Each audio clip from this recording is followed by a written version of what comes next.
Good afternoon. That's Turtleback Mountain over there. And I'm going to break here to talk a little anime. Alice.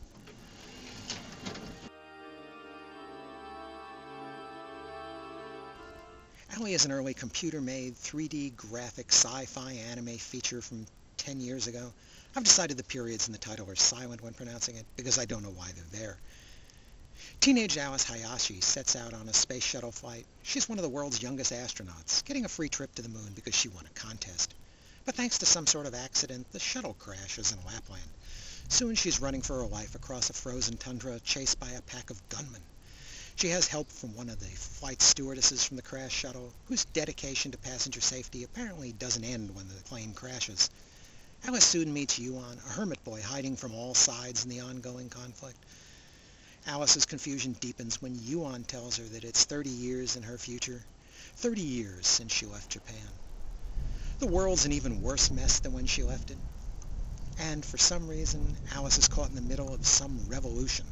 Apparently there are some people who want her dead, and there are other people who want her taken prisoner, and she has no idea who any of these people are or why they're after her.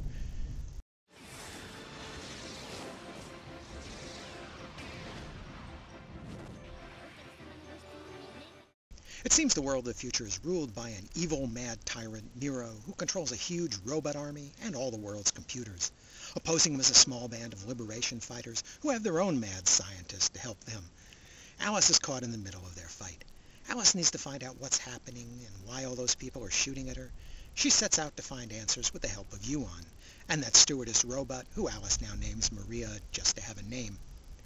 Alice is certainly like Terminator in reverse. There, people from the future travel to the past in order to change the past and save their world. Here, people from the future enlist someone from the past to help change the present. Okay, that sentence had some trouble, but so did this film. The grandfather paradox is a classic time travel conundrum. Suppose a hypothetical time traveler went back into the past and killed his own grandfather. Not that anyone would kill a grandfather.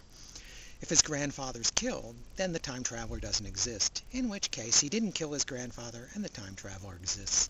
The whole universe vanishes in a puff of logic. Playing with variations on this twist have driven countless TV shows and movies, good and bad. Alice doesn't offer either a new or a familiar take on the paradox. Instead, it seems writer Makoto Ichimoto hasn't even given it much thought. One character will explicitly state that they don't want to cause a time paradox because it's too unpredictable. But no one else, including some alleged masterminds and global geniuses, seem to have considered the plural ramifications of their plans. It seems that both sides in this fracas are making big mistakes. But time paradox isn't really what Alice is intended to be about, and it's not where the story is headed. It's going to make a different point. The biggest problem with Alice is it never fully engages us with its characters. Alice herself doesn't come off as really sympathetic. The robot Maria is supposed to be the wisecracking sidekick, while Yuan is supposed to be the brave and dashing hero who saves the damsel in distress. None of these really come off as the roles demand. The exciting parts aren't that exciting, and the emotional peaks aren't very high. Whether they're fleeing killer robots or exploring an empty town, it's all one flat emotional pitch. Only some of that is the fault of the animation, which just can't deliver sufficiently expressive faces or natural movement. But other videos have overcome that limitation in the past. A lot of the blame falls on the dramatic pacing of the story itself, which moves briskly but without energy. For example, at one point Alice seems about to escape, but she decides at the last moment not to until she figures out what went wrong, so when and if she gets back to her own time, she can try to prevent this bleak future.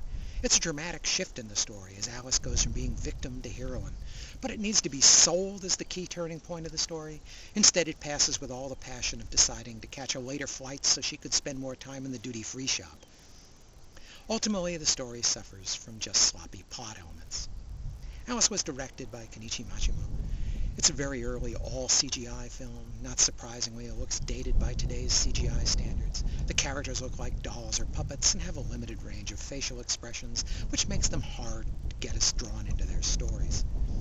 Movement is often unnatural. You can see differences between scenes in the film where the production techniques were improved based on early experience, going through different degrees of motion capture, I assume. They try to avoid the worst of the awkwardness by putting the characters into vehicles whenever possible and emphasizing waist-up shots during action shots. and limiting the full figure shots to more static sheens, rather than giving us a lot of full-bodied motion.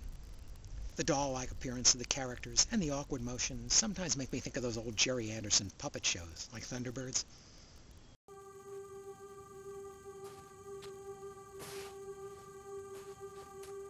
I'm so confused. You've just got to stop confusing me.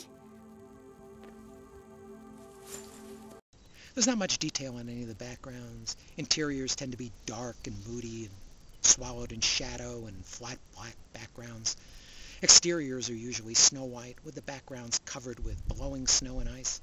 Almost all the shots have a short depth of field, so unimportant background detail fades into a soft focus so they didn't have to worry about it.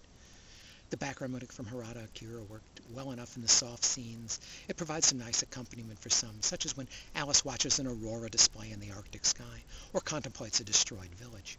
But it doesn't help much when it should be exciting. I wasn't entirely satisfied with the English dub, so I preferred the Japanese soundtrack with subtitles for my primary viewing, but neither language delivered the kind of dramatic performances the story really seemed to need. I give Alice 2.5 stars. It's only a moderately entertaining sci-fi story, told with some dated visuals and awkward animation. It limits its emotional impact. Its main significance is historical, I'm afraid. The North American release is from Arts Magic. DVD extras include an interview with the director and a short lecture on the history of computer animation, at least as it was back then. By the way, I have a question. This is a Japanese production, so why does it take place in Lapland and have obvious product placements for Nokia phones and SAS Airlines? Thanks for listening.